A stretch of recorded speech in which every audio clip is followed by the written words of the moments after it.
This episode of the Digital Instruction Network is sponsored by REMC Association of Michigan.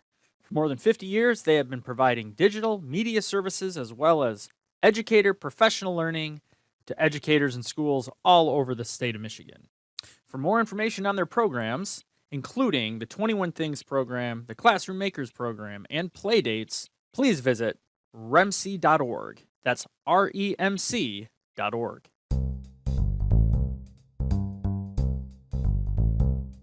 Well, welcome back. This is 517 EdTech's Digital Instruction Network. I am Andrew Shaver, Instruction and Technology Coach at Ingham Intermediate School District, joined, as always, by the legendary Christy Lobdell, Assistive Technology at Eaton RESA, and Allison Rogers, aka Allison the Great, Instructional Technology Specialist at Clinton County RESA. And we are joined today by two second grade teachers, Ann Bloxam and Sarah Hunt from Raleigh Elementary in Hazlet, Michigan.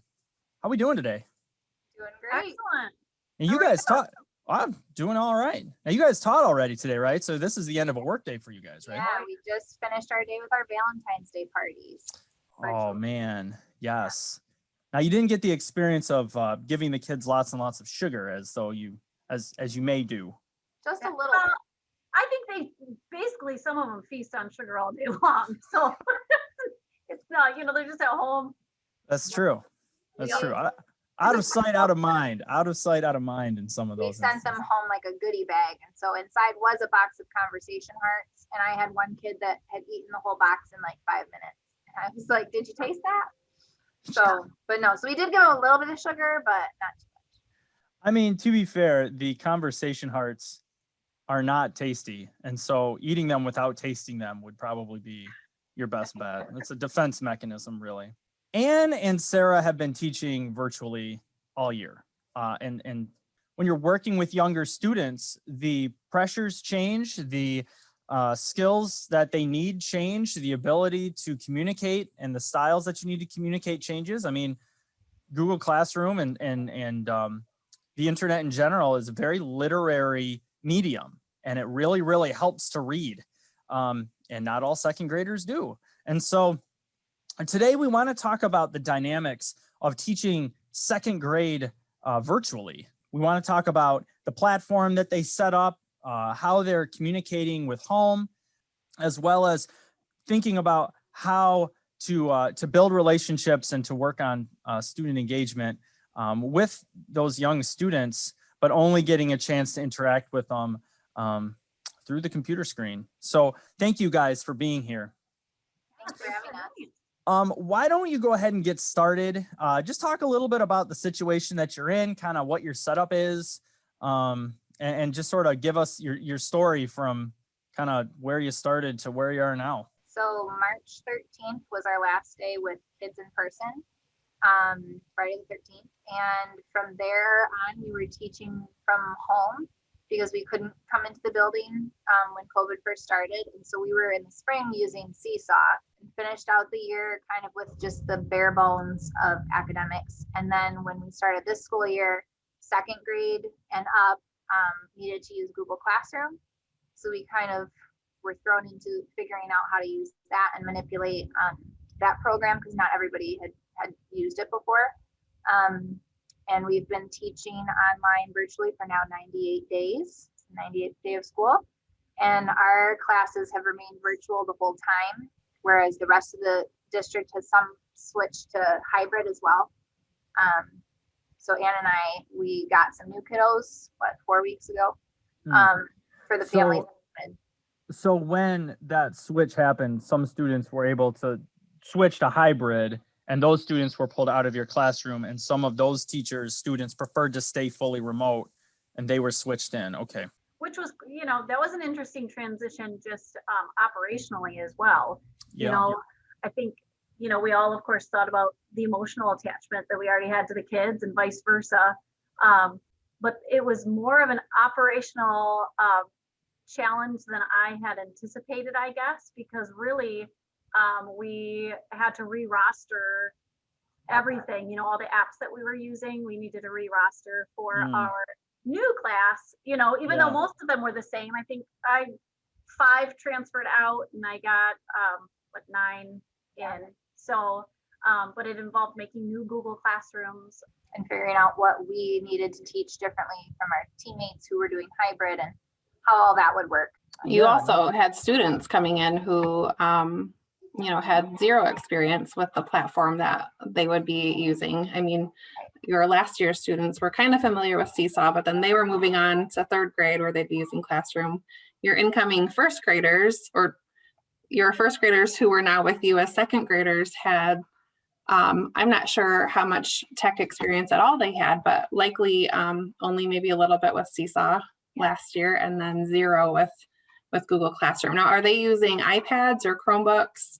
Chromebooks. So our Okay. district was able to provide one-to-one Chromebooks for each student, which is good. But sometimes they have issues. And so our tech department is on standby and will help families figure things out. I know I've had a couple students with like internet issues or just the Chromebook would freeze, but they've really helped to make sure that every kid can be successful with their Chromebook. So definitely a big switch, because I feel like our kids were just used to iPads. And so it's a lot different for them to have to use a mouse pad and the keyboard, which they don't know how to type really. So like with an iPad, you can like undo whatever you're doing and get back by just pushing that belly button. Like just push the belly button and you'll go back home to the main screen. Whereas with a Chromebook, of course, it's not that way at all. Like it's just harder to get your way around the tool sometimes if you're not familiar with it. So we did have, in 1st grade, they did use Seesaw. They, all 1st graders know how to use an iPad. And so they were able to really maneuver through Seesaw pretty well. And in the spring, when we did shut down the in-person teaching, we immediately went to Seesaw with our 2nd graders. So the end of last year, we taught using Seesaw because it was the easiest transition, because that's what 2nd graders had been using in our classrooms already. So, but it was through that I think allowed us to figure out kind of what that bridge was going to look like for incoming 2nd graders. Like they're used to Seesaw. We are now used to teaching through Seesaw, but transitioning into Google Classroom, it's a little advanced for an incoming 2nd grader, especially one who didn't finish out the school year in person, in Wilkshire. And so we developed different ways to help them kind of work their way through Google Classroom in kind of a Seesaw, like easy way, so that they could have apps or like icons that they could click on that would take them directly to the assignments in Google Classroom. So they just had almost like a main dashboard that they could look at, had everything for the day on it, which is similar to what they would see in Seesaw, but would allow them to use Google Classroom at that kind of 2 through 5 expectation. call it our daily schedule. And I can pull it up if you guys would like to see it. Well, I'm curious. I'm curious about the nuts and bolts of it. So I do want to see it, but I also am curious with like what platform you use to build it and all of that, because in some way what you're really doing is you're saying, okay, I've got to use Google Classroom, and Google Classroom has some strengths, and especially in terms of its ability to like organize resources and catalog things and create a hub where students are able to access a lot of different stuff. But it's not all the way intuitive, especially for youngsters who maybe don't read all that well and are used to a different tool that is more intuitive for younger audiences. So basically what you're saying is we've got to create an easier way for students to see their way around Google Classroom. And you basically created a whole different way for them to engage the tool. I feel like it kind of stemmed from over the summer, we all kind of fell into the whole Bitmoji classroom train. And we spent so much time like making these cute classrooms where they could go for like their math activity and stuff. Haven't used it a single day this year. Haven't. I see Anne just shaking her head. I feel like that was probably the trend for many teachers. And now we've used like reading rooms and things, because like there's other awesome teachers that have made wonderful reading rooms, and you'll see some of those on a daily schedule. But like we started with that, and we all kind of did several ISD trainings where it had like templates for things, and so they start Yeah, I guess so. Part of it for me was I'm a mother and I have 3 kids who are going to be learning from home.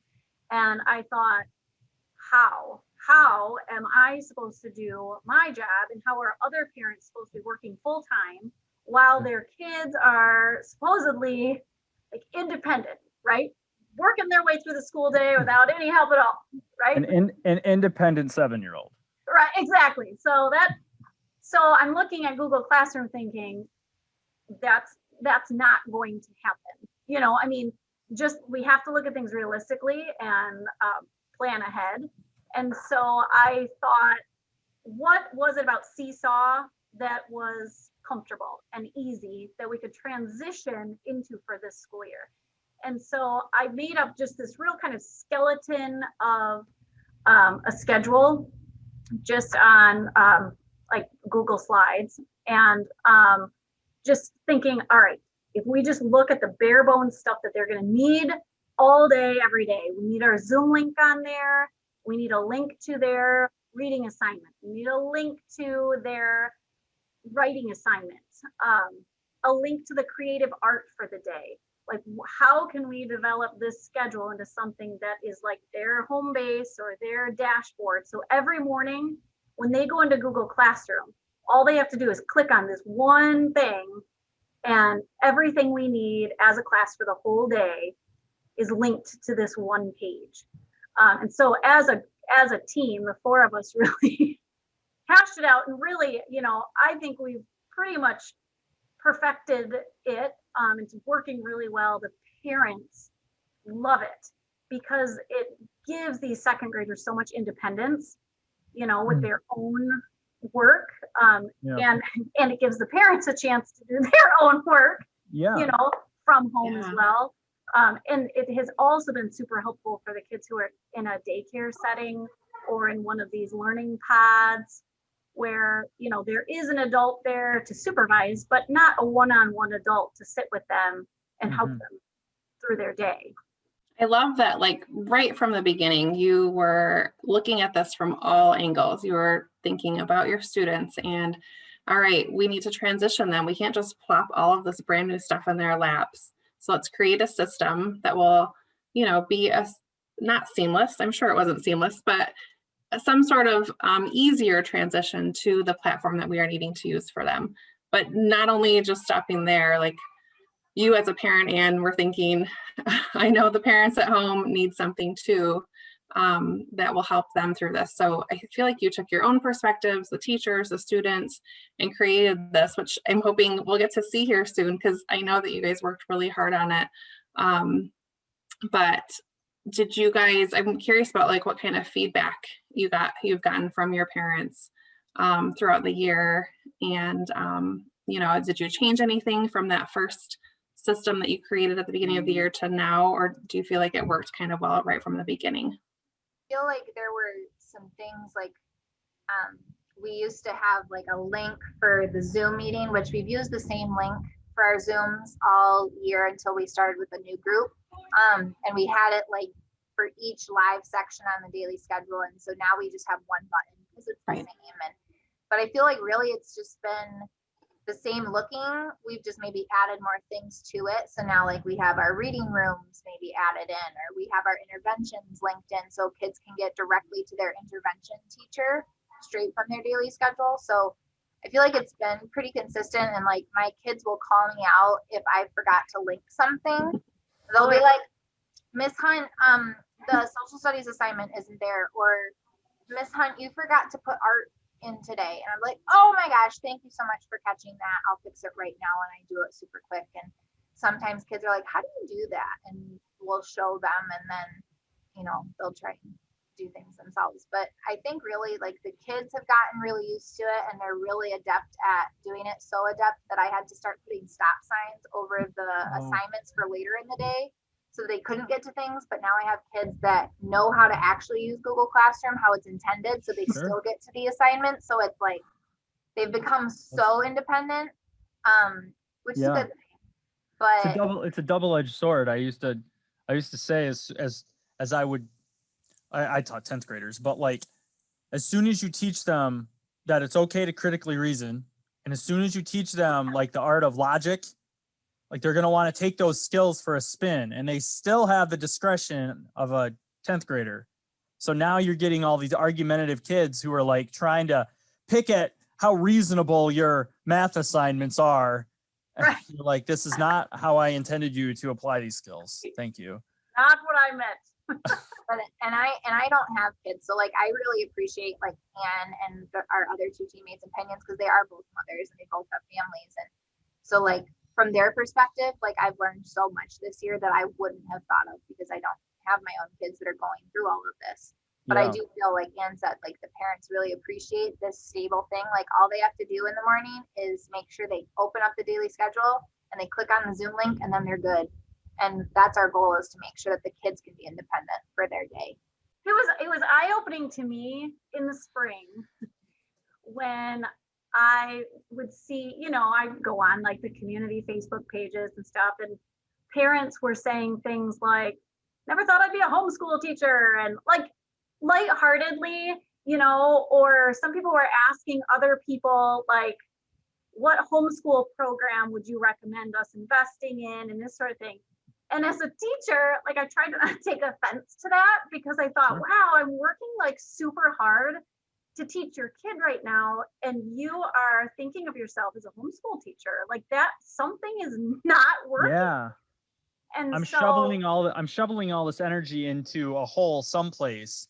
The yes, idea is that would remove some of the energy you have to spend, but it's not. absolutely. Like We're both putting in tons of energy. yes, stress grew all around apparently. And so that was my goal this fall.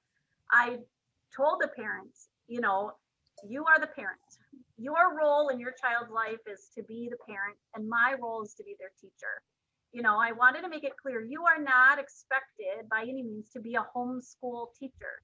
Yes, you'll be at home because your child can't be there alone, right? But if at any point you feel like you have to step in and be the teacher, then I'd like that communicated to me, because that means on my end, there's a disconnect somewhere. Everything I'm offering to your child is for their own good and their education. And if it's not working, I'm the one who needs to change that on my end. It shouldn't really interfere with the parents.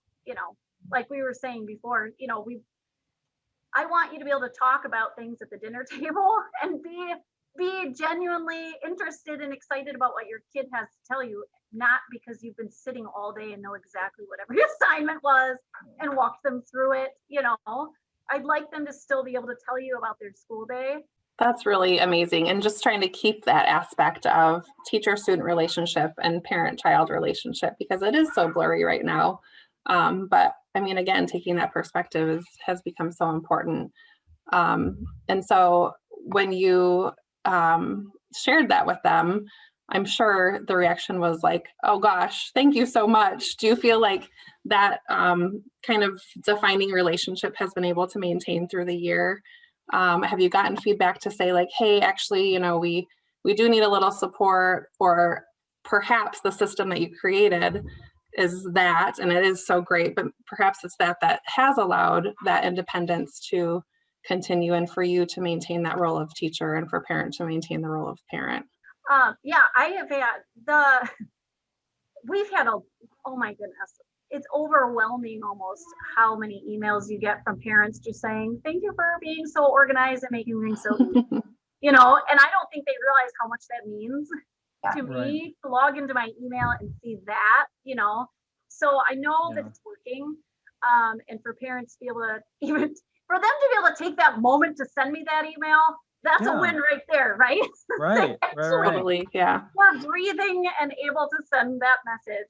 I would say the parents who reach out tend to be more, sometimes there is a problem, like a tech problem with the Chromebook or something, and they'll troubleshoot with the teacher first before contacting the tech department.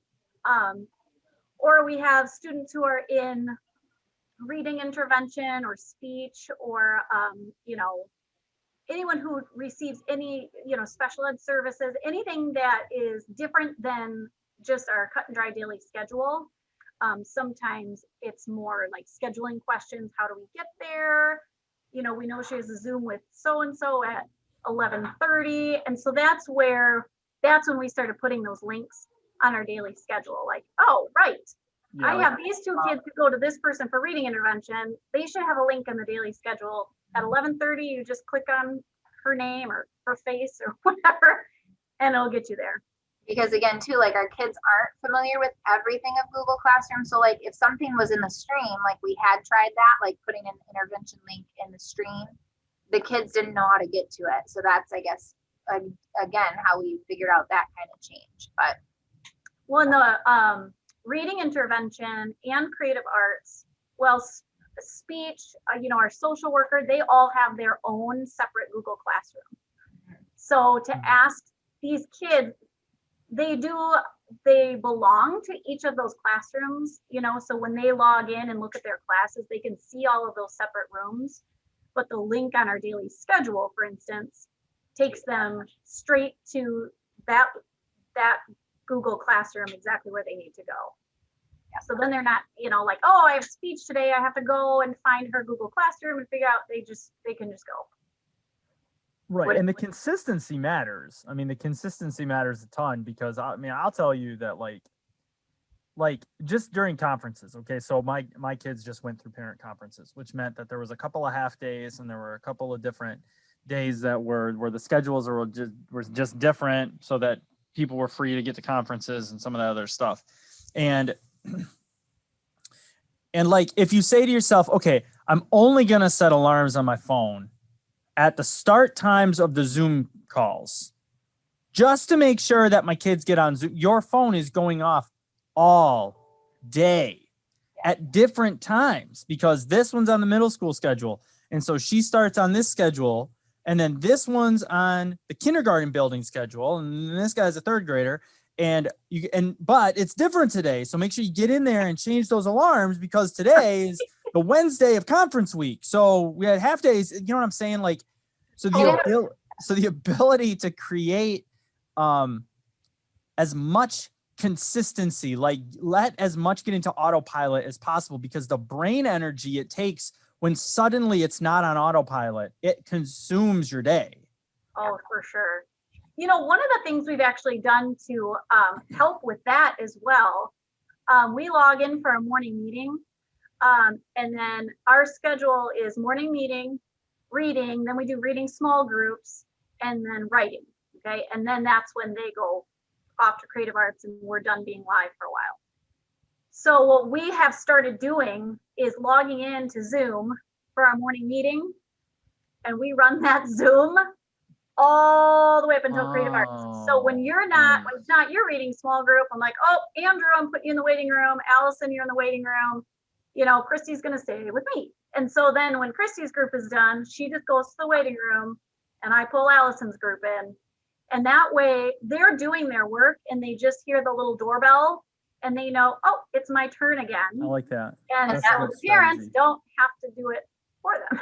Yeah. And the thing that I learned early on was if kids have headphones, they need to unplug the headphones when they are in the waiting room because if they don't and they walk away from the Chromebook, then they don't hear the doorbell because it's in there. Yeah. But yeah, there's just all these little things.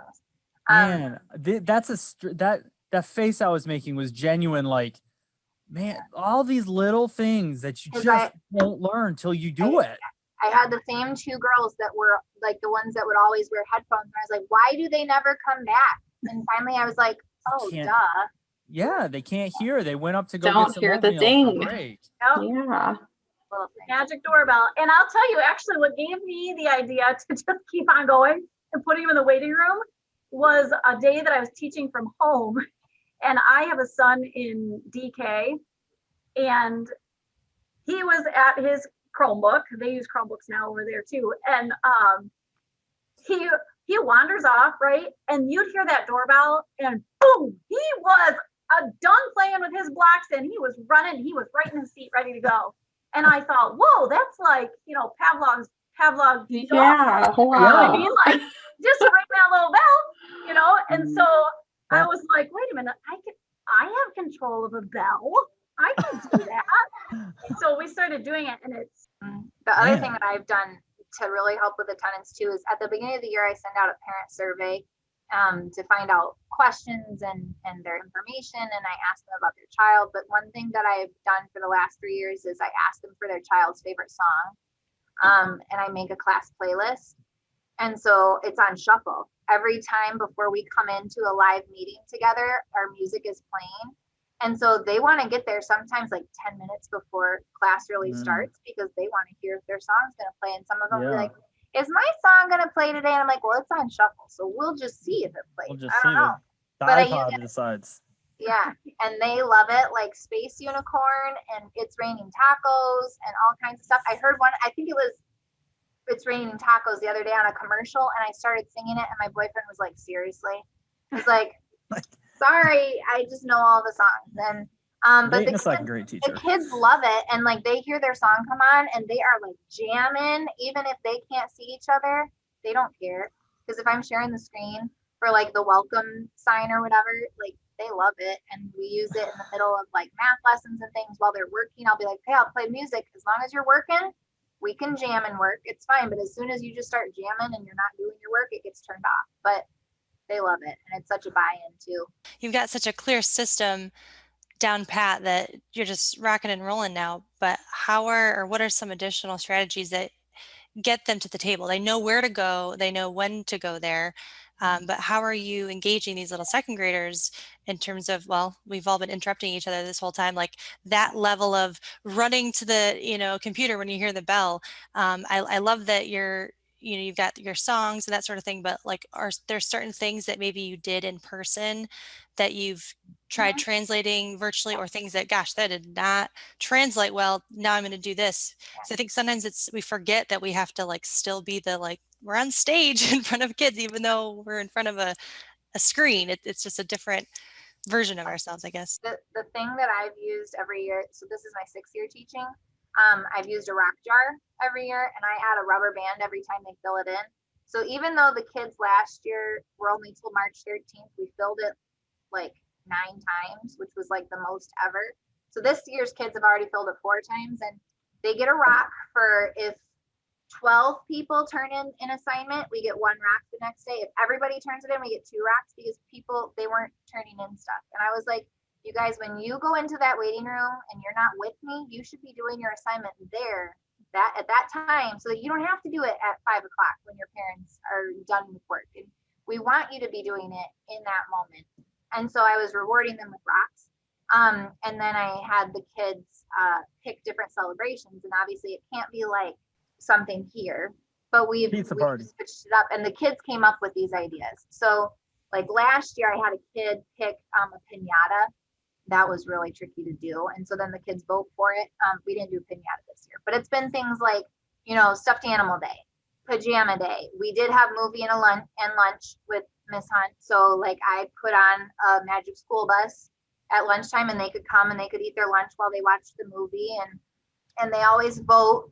We use a Google form, and they get to pick. And then once we've done it, we take that off the form. But the kids got to each pick something at the beginning of the year. And that's been really big. Like sometimes I'll forget to tell them at the morning meeting, like, okay, so we got 18 people did reading. Here's a rock, and so on. And they'll be like, how many rocks did we get?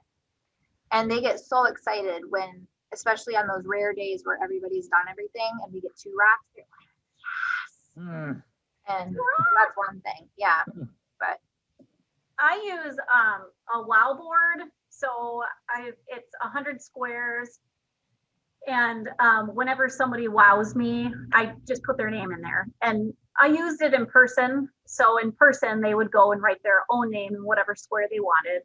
And now that I'm doing it virtually, I just have the wow board near me, and I'll say, wait, what? Like, oh my goodness, you just wowed me. I'm going to put your name on the wow board, and so then I'll turn it, and I like make a big deal, like, but I don't have like specific things necessarily. Like, it's just so random just to try, because now they're always just trying to be on the wow board, so sometimes it's someone who really explained, a concept really well to the class. Like yesterday we learned about sequence. Who can tell me what what Mm. sequence is. And if someone gives just like an amazing answer, I'll just be so wowed by it, right? And I'll put them on the wow board. Other times, maybe I just, the other day, small groups, I don't know. I was either super boring or nobody got enough sleep. I don't know. Either way, I was the only one talking and responding. Like there was nothing happening. And so I started saying like, oh my goodness, so-and-so, you are the only one responding to me, which is making me feel so great. I'm gonna put your name on the wow board. And so they were all like, man. oh, well, Hey, I'm all like, right. yeah, If you're giving out wows, right. No. So then after we have filled all 100 squares, I have it as a chart. There are letters down one side and numbers across the bottom. And I draw sticks, so G7 gets a prize delivered to their house. So I pick 5 and then I'll put little goodie bags together and just, they're all here in Hazlitt, most of them. So I just drop them off and they're like, you would think it was like a block of gold that was going to be delivered to their house. yeah.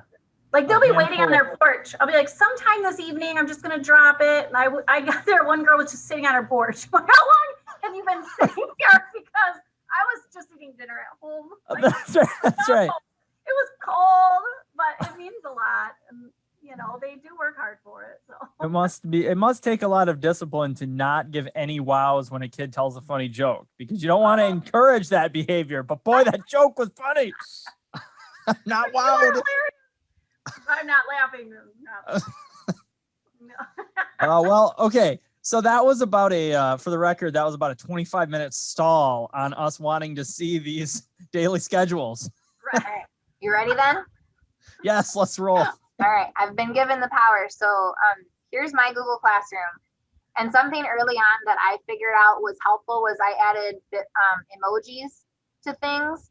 So the kids would come down, because all of this, like we said earlier, is a lot of text. And a lot of our kids coming into the school year, they're 1.5 graders. Like they're not fully finished first graders. Somebody told us early on, it's like they're half-baked first graders. They're like cookies that you put in the oven and they didn't fully get cooked. So I needed to come up with something. And so I don't think the rest of my team does the emojis, but it's something that my kids really like. And each week is different. It goes along with our reading story. So the kids come in and they just click on this. And here's an example of last week, Monday's daily schedule.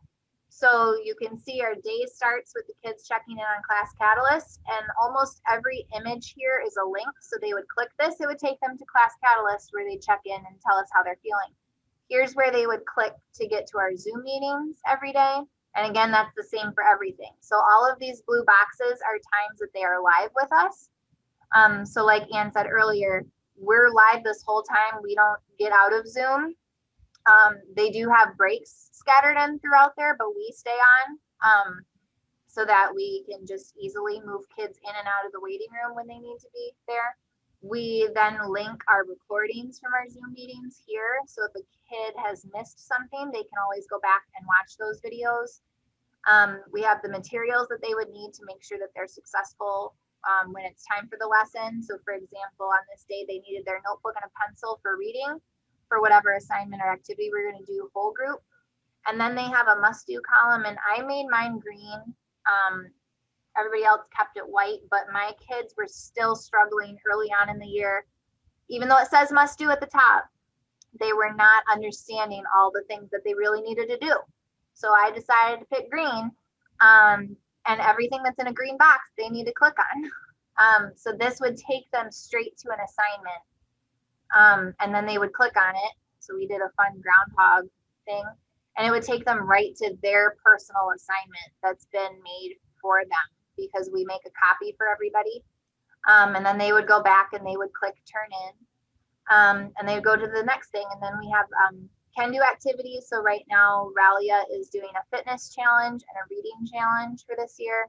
So that would take them to a form. We have our other websites like Get Epic and Freckle and Raz Kids, and now Vocabulary A to Z that our kids use. So those are there as well.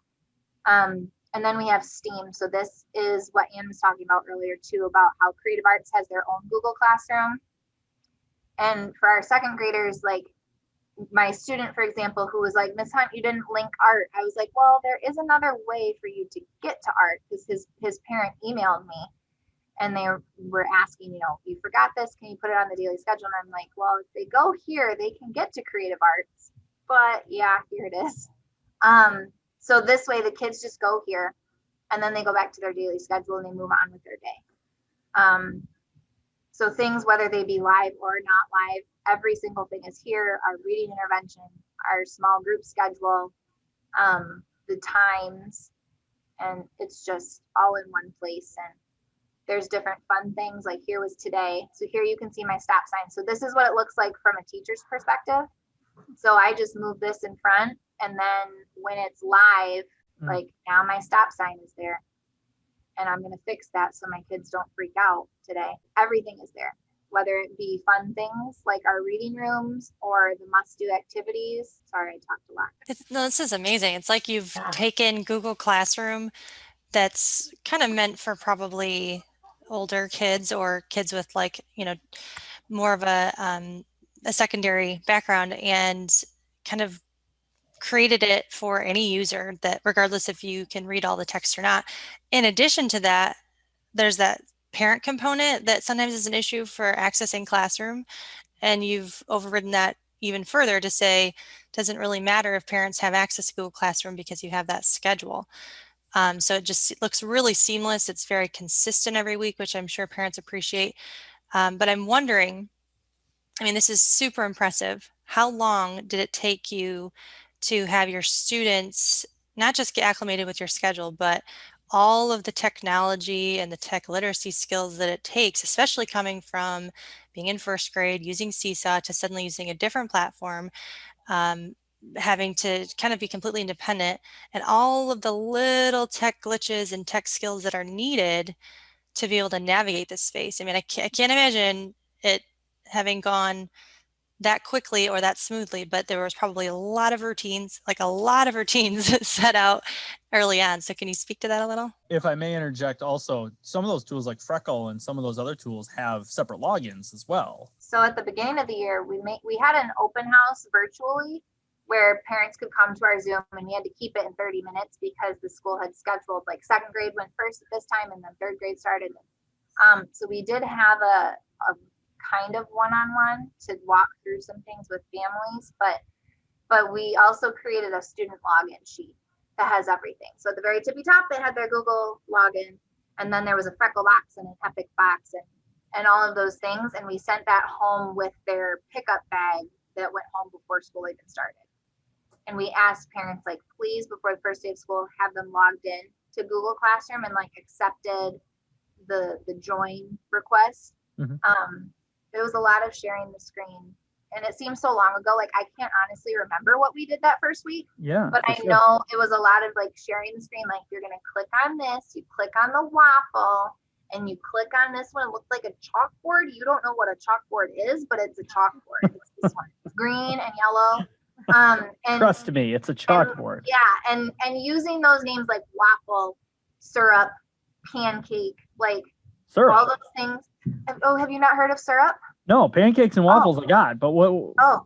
Let me. I know the You're snowman. right. Ready? So if you click over here, this is like syrup pouring out of like a container. You got your waffle over here. You got your waffle and your pancakes. Your pancakes over here. So you don't need a snowman in there. You need I've the always called syrup. that the snowman, but I know, but somebody was like syrup, and I was like, that makes more sense than a snowman because you're talking about breakfast food. sure, So, absolutely. but this is where we would go to copy the link to math, and then in our normal, wherever that went, in our normal thing, then we would just click on the link, paste it in there. And that's how it works for us. But yeah, that's what the syrup is. The syrup. All right. Sorry. I didn't come up. I know it.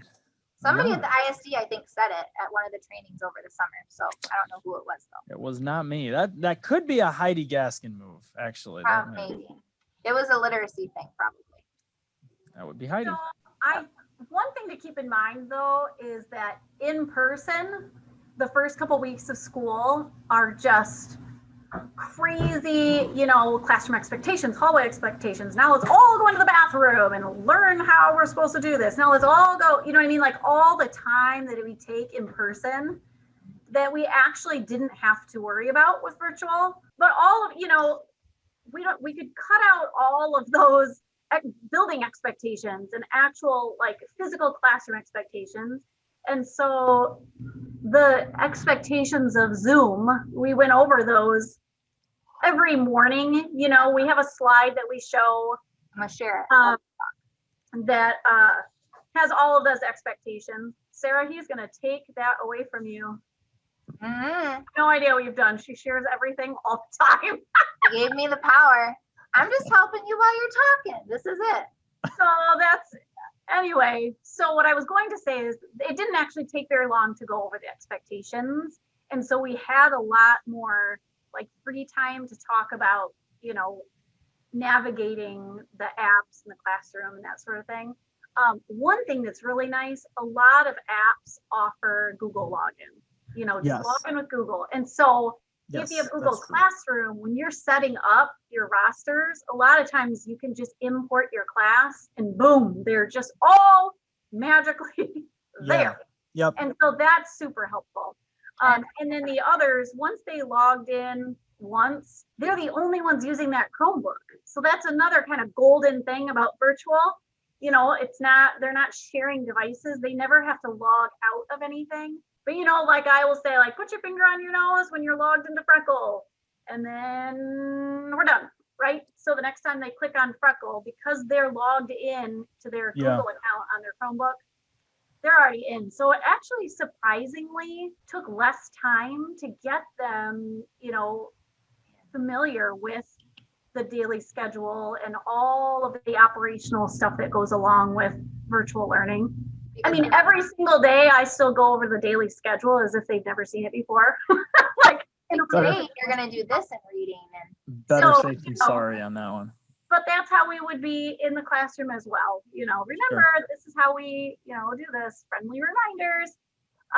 But it was actually I found it to be pretty seamless. The parents had more anxiety than the kids, which was totally fine. And, they had multiple kids to worry about. And so I'd say it was more parent teacher conversations versus with the kids they jumped right in. And I feel like going into it, like I was kind of panicked about it a little bit. Like I think Andrew, you did the training this summer about like everything, like the steps that you need to prepare the kids to do Freckle and the steps. I can't remember Onboarding. Yes. Yeah. And so I went back to like our next time our team got together to talk about things, and I was like, you guys, we need to think about this. We need to think about how we're going to do all these things. And so we did like one day in math. It was like, okay, we're just going to talk about how to use Freckle. One day in reading, it was just talking about Raz kids. But like Ann said, like within the first week or two, like they kind of understood those, and we kind of just jumped right into Reading Street and everyday math. And because when you were saying, Ann, about they're the only ones that use the Chromebook, like last year we have a Chromebook cart in each of our rooms. And even though they were still the only one using that, they would still have to log in every day. And I remember that would be like the most grueling thing. Like I even had the login cards that they would go get out of their pocket. And some of the kids, are just the kids that memorize their stuff and then they're good to go. But then there's the other kids that are like plunking it out and it takes 5 minutes to log in. So the fact that they're only being touched by that student at home is so helpful because they don't have to do that every day. Because it's a grueling task and to have to do that at 8:15 every morning. I'm curious, with respect to onboarding and just in general, what are some things that you might keep when you transition to next year, if that's in person? Like, what are some of the things that you're kind of like, wow, I guess maybe we should keep that, or maybe I should have been doing like that the whole time? Or I can't imagine there being a ton of things that you completely throw out. Just considering how seamless that's been going for you. I would say, we do, when we're working with small groups, for instance, during reading and math, when we're in person, we have centers or stations that the kids are rotating through. Like when you're not with me, there are 3 other stations, and the groups kind of work their way through. And it's a lot of pencil paper And I could see us definitely still using, whether it's Google Classroom, or I'm sure it would be Google Classroom, and then we would modify it to how we are now. But, you know, I appreciate and paper pencil, and it's super important in second grade to you know, have that paper pencil work. But I could see us using Google Classroom and that sort of thing while they're rotating through those stations, because sometimes it's a lot of paper that we use, and I don't know, sometimes it's not very engaging, and we're finding some fun engaging things that we were doing with them now that I think they'd like next year, next year's in-person second graders. Yeah, like it saves so much paper we've been doing. Like, I mean, some of the worksheets that they would have done for just one of those centers or homework, like we've turned it into a digital version on like Google Slides, and then they might have to drag things to sort it around and stuff. And even that is more engaging than just paper pencil. And while still practicing those spelling words, yes, is important. Maybe some of those more basics could be a virtual type game almost mentality, and creating, like in the past, I've created small group slides. So like it would show them where they're supposed to be at in that time. And there's a timer. And so I could see myself continuing to use that, but then also maybe have a small group slide, like our daily schedule, that like, this is your word work, click on the word work thing, and it might take them someplace, or here's your work on writing here, and it pops up maybe a video with a prompt or something like that, like so that they can stay motivated and have everything there as well, especially if it's stuff that they would need on the Chromebook. It offers a great portfolio as well. You know, like, so in second grade, we do just have our one Google Classroom. In the higher grades, they have math, reading, social studies, you know, each different one. And I could see in person saying, go into your reading Google Classroom, or go it, you know, and then their work is posted in there, which is a great way for us to kind of go back and assess them, or a great way for them to go home and show their parents the work that they've done. That's one thing I really like about Google Classroom, is that I can just click on one kid and boom, I can see the progress. I can see where they're struggling, you know, even if it's the evening and I'm not with that student. Or months later and you don't remember how their writing was from the beginning of the year, you can look back at it because it's there. Well, and I'm even thinking too, like if you were to build in the expectation that, all right, guys, every morning we're going to log into our Chromebooks and do 5 minutes of warm up because that's where our schedule lives. You could build an icon, or choose an icon rather, and build it in and say, you know, this is where we're going to have Chromebooks closed. And then you could pass out handouts or do the off, you know, if you want to do maker things or do off Chromebook stuff that you're inevitably going to do. But even to have a way of signifying on that schedule that you got that like, these are our Chromebook times and these are our non-Chromebook times, would be something too as well. And it would allow that continuity for parents as well to still be able to see. I mean, I know this year it's so funny as a parent of children who are doing full-time virtual as well. You know, I have a glimpse into their daily life as a third and first grader like I never have before. I know, you know, how their teacher communicates with them, or the songs that she sings, or, you know, really what the expectations are for math, where maybe last year, I kind of knew, like I would see some worksheets come home, or I knew that they had to do, you know, unit 3.2 tonight for math, but to really be able to see what's going on throughout the day, you know, if you were to continue those components into next year, hopefully if it's in person, you'll still be able to provide parents with that piece so that they know what's going on each day. And I will say, like, that was something I actually apologized for to parents, like at conferences, or like we did a gift drop off in the winter time. But I was like, I'm so sorry you have to listen to me all day. And they're like, no, you're awesome. It's so like, great. I like my teacher voice, like I would not want to listen to it all the time. I know other people in my family don't like to listen to it. Like they're just like, close the door, like whatever. That's and right. but parents like to hear that when like they might pop in like when we're on a break and be like, you're doing a great job. Like I don't get the emails and gets, but I get like sometimes they pop in like, that was awesome. Or like they know, like one parent was like, I know that I can leave her here and I know that she will do everything she needs to because you're engaging and she's just here and she's for it. And it's those kinds of things for me that make me feel like, okay, I'm not, you know, failing at this, or I'm It's like, weird. my kids are getting something from this. It was weird though in the beginning because like those first couple weeks, you're like, all right, there are 27 kids on here, but there are at least 15 parents as well. And I can every once in a while see like their arm or their shadow. And I'm like, I know you're there. And this is really weird. Like you feel like you are on stage, like playing this role all Yeah. day long. Yeah. Yeah. That's how I feel when we can't see if our kids are actually there and we're like, Ann, are you there? You unmute to let me know that you're there. Can you turn on your video really quick to tell me that you're there? It's like the seance thing that you've seen before. You don't know if your kids are there or not. Yeah. Well, we had one teacher, I actually got to observe her teach, and that was part of the attendance. Now, these were 8th graders, but like when I call roll, I need to see your face. So literally your camera has to come on only long enough for me to observe that you're there. And then I'll take attendance and mark you here. And then whatever you want to do after that is fine. It's just so funny. And every once in a while, like I'll say something that I think is funny and the kids don't laugh. And like suddenly like there's this one dad who will just like push his chair back from where he's sitting and he'll be like, you know, like that was a good one. Like, thank you. Thanks so-and-so's dad for The bringing bigger audience isn't that bad. Say, you just wowed me, Dad. You're on the wow board. Let it be stated too that I would like a compilation of the bad jokes. Since you're recording everything anyway, just get in there and just chop the bad jokes out and just make one big long track. All right, want- Ann, You for know, your wrap I will admit sometimes there are like blooper reel worthy moments that I actually screencastify down and post on the daily schedule because the kids and I laughed so hard that I'm like, dudes, you have to watch this again. And it's so funny.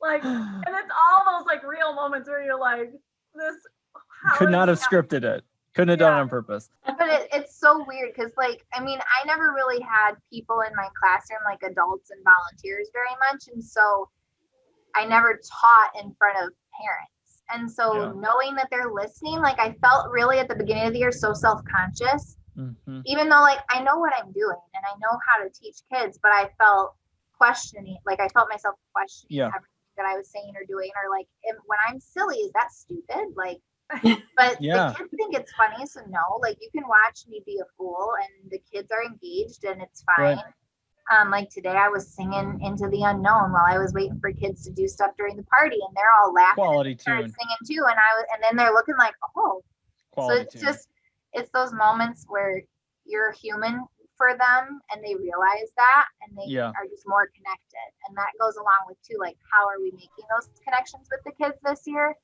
And I think it goes with Ann and I just being ourselves with them, even though we're through a screen. Like, Yep. you can't not laugh and smile when you're talking to Ann. Like, you just can't. And so it's just these things that we do without even really thinking about it to make these connections with the kids, and Yeah. you let them share. Well, and you There have are to. no outtakes. There are no outtakes. That's the thing. Right. Like, you are live. This is it. You get one shot, and sometimes If you lose your go back. temper, or if you make a bad joke, or if Yeah, a kid happens. if a And kid it's goes off recorded. script and you've got to redirect them, and now all of a sudden it's like, how are we going to handle this situation? Like, You just do. It's Yeah. like when that happens in the classroom though. Like, I had two kids that go to the same place and they sit across from each other and they started playing rock, paper, scissors one day. And I stopped, and it was the first week of like the new re-rostering. And I was like, I got my tough teacher voice on and I was like, stop on the it. angry eyes. But they didn't know me yet really either. And I was like, boys and girls, do I like to talk like this? Do I talk like this very often? And they're all like, and so like, it makes a point, like you can still be the normal teacher, even when you're virtual, where sometimes you have Yeah. to be a little bit tougher. It works out and you go back into the swing of things and we're like, okay, can we get started again? And they're like, okay, let's go. And we just move back into it. And that's what you do in person too. So throughout this whole conversation, there's been a lot of realism that you guys have expressed. And a lot of that is built around this idea that says, okay, the system is sort of going to all the way be successful as a system or all the way not be successful as a system. We can't necessarily pick those components apart. So if I, as a teacher, am getting exhausted, well, then the system's not working. If a kid is not able to engage or access the system, then the system is not being successful. If a parent is feeling bewildered or overwhelmed, then the system isn't being successful. The system as a whole kind of elevates in its level of successfulness as a system. And so each of our components has to be thought of with the success and ease of use for each of those things. So a high quality instructional material or experience is useless if no one knows how to access it. A good structure is useless if what's built into it is not high quality. The parents have got to be able to help their kids a bit, but it can't require all hands on deck to manage all of this. And so as we think of how you guys have thought very holistically about your system, and then you've also said, Sarah, I love the way that you ended that with this year has enabled us to just be ourselves. There's a certain sustainability that comes when you know that what you're doing is a sort of a natural byproduct of the way you do your thing anyway, because it requires less effort. It fits in with what you're doing. There's a seamlessness to it when it comes to full fruition. And it didn't start at full fruition, but the vision you guys had to create a system that was holistically consistent so that it was communicatable, so that it was able to be communicated to your administrators or to a parent alike, that it didn't require a ton of special expertise to navigate in and out of it, but at the same time, it didn't do so in a way that shortchanged your ability to do good teaching and learning experiences.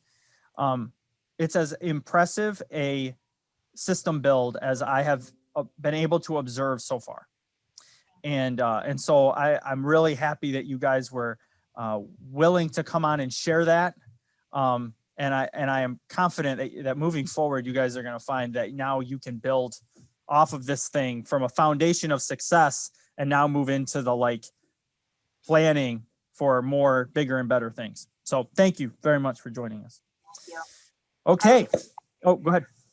Well, I was just gonna say, when you're talking about the success and that it's, I don't know, I feel like everything that we do to prepare for the week, I feel like this year has been so much harder than a normal average year. I feel we're more exhausted. I guess I don't want to talk for both of us, but it's harder this year to prepare things, even though we know all the content that we're teaching, we're having to recreate things for it. Mm-hmm. And so it's not like we can just come in and teach kind of like we used to be able to, but with the schedule that Anne has built and that we've been using, it helps us to know, I need this and this and this for each day. We need to plan this out as a team, and we do. We split things up so that we're not all doing everything. Because if we were all doing everything, we would not have made it past week one, month one. As a team, we needed to work together and come together to use all of these things that we showed you and more that's still in a back pocket. But without all of this, I feel like we would have gone insane. So I'm thankful for the team. I'm thankful for this daily schedule. And it's been amazing because I think at the beginning of the year, we didn't know how kids would work out with Google Classroom and everything. And I've seen my students become so much more independent than they would have been. Our students now know how to manipulate and get through Google Classroom and things better than my second graders last year would be used Google Classroom just for the stream. They have grown so much, which is kind of scary on the one hand, but they're so tech savvy now because of COVID. But at the same time, it's okay, how far are we going to be able to go next year with our first graders? And how far are these second graders going to go next year in third grade? And it's just kind of exciting to see where they'll go. That can be my wrap up. It doesn't make any difference to me. I think that's fine. That's Okay, my wrap up. very cool. Wrapped it up. You just wrapped it up. I did. All right, Christy, you want to wrap up? I do want to wrap up, and I want to kind of start where Sarah left off, because I have said this before, but I feel grateful to be a parent of young children who are going through this year, because I do feel like the skills that they are acquiring, because they've been forced to, are ones that will benefit them in the long run. And maybe, we haven't been able to do all of our science units that we normally would if they were attending school, or maybe we're not digging as deep into some concepts, but I appreciate you guys for the system that you did build from absolute scratch. I mean, you left school in March with a very well-made system. And then you made it through the end of the year with the system that I think you said you were already doing Seesaw a little bit in person. So you were able to continue that. But here comes fall, and it's a whole new system that you have to build from scratch. And so you guys did that in such a thoughtful way that created the success. And I know it was a lot of work. And I'm really excited. I really want to touch base with you guys next year and see what things you are continuing into. I mean, with the hopes that it's in person next year. I'm curious to see what things stay in place. I was talking to a tech consultant in a district, and he was like, we really, I think this year has allowed our schools to finally move into the 21st century. We've been in the 21st century, but we kind of have still been living in this way it's always been done. So it's really exciting to see what the future will hold. And because you guys put in so much work this year, I think that transition will be that much greater for you and your parents and your students. So well done. Thanks for chatting with us today. Allison, you want to wrap up? Sure. There's 3 things I want to point out. You really highlighted and focused on perspective. It is very evident that you didn't just think about how am I going to teach, but you also thought about how are my students going to learn and how are my parents and families going to support. And I think that, everyone attempts to do that, but that was clearly, very evidently your number one goal. And I think that you truly achieved that just based on your parent feedback alone, with the parent pop-ins at your jokes and the emails you're getting. And so that's just I appreciate you sharing that story, because I think sometimes the second point is the transparency. You are transparent through it all. You talked about humanizing yourself, in front of the kids, but you're also humanizing yourselves in front of families and parents every day. And that can be pretty scary to really, truly open up your classroom doors, virtually or otherwise, and say, hey, everybody, this is me as a teacher. This is how I roll. This is how I make bad jokes. This is when I sing off tune. And I think that just builds a level of comfort and engagement and respect. So well done to that. And then lastly, just echoing what Christy and Sarah mentioned about those 21st century skills that the students are building just as second graders. I mean, the level of expertise that they have navigating technology, but also being independent thinkers, learners, problem solvers. I mean, those are skills they'll have for the rest of their lives. So awesome. Thanks for sharing your story. Right. All right, Ann, go ahead and wrap up. All right. So, I love to teach and the kids love to learn, right? And I've never doubted that about myself or doubted that about them. And I also didn't doubt their ability to learn coming into this year, but I found myself doubting my own abilities as a virtual teacher. I know that if you put me in a classroom, I will teach your kid, right? And it's going to be amazing. We're going to have fun. And the thought of trying to connect with the kids and really trying to teach them and understand them as individuals was a little bit daunting. I mean, that is a lot of stress with all of the unknowns. And so I think that is why that connection piece just stuck with me so much leading into this school year. How am I going to connect with the kids? How am I going to connect with the parents? How am I going to let parents be parents, and not be their teachers? How am I going to give these kids the independence that they would learn throughout second grade, but really from week 1, right? So that was partly why we had to develop something that was, that didn't already exist, because I'm going to be my best if I can communicate well with the parents, if I can connect with the kids. If we have this digital platform, this digital communication that we all can easily use, all can navigate through, it's easy for the kids, it's easy for the parents. And through that, I don't doubt myself really at all anymore. And I'm super confident knowing parents are in the background laughing at my bad jokes. You know, I mean, the fact that they laugh at my bad jokes, I know they're listening also to me teach new math concepts. And in the beginning, you know, when you're doubting yourself, you have to come up with those tools that are really going to help everything just be smooth, run smoothly, and be helpful for everyone involved. You know, and I think in second grade, a huge part of their learning is just fostering the love for learning, the love of reading, the love of math, you know, listening to read alouds. And so we came up with this tool that helped them get where they needed to be, when they needed to be there. And I feel like I have connected with these kids at least as much as in person. Somehow, maybe it's because their house is in the background and I can see their couch. I don't know. I feel very attached to the kids, very connected. And I think a big part of it is how we really started with the thought process we had and the planning that we had going into the school year. Ann Bloxham and Sarah Hunt, second grade teachers in Hazlet, Michigan. Thank you so much for joining us. Be sure to check out our entire Digital Instruction Network playlist using this link here. And you can find our 517 EdTech website at this link as well. And be sure to follow us on Twitter and use the hashtag 517 EdTech for blasts. And if you'd like to join our mailing list, use this link to receive updates and emails from us. I'll count us in. All right, everybody ready? All right. 3, 2, 1. And then somebody always hits the camera. Oh, we can do that one. I'll get that in there.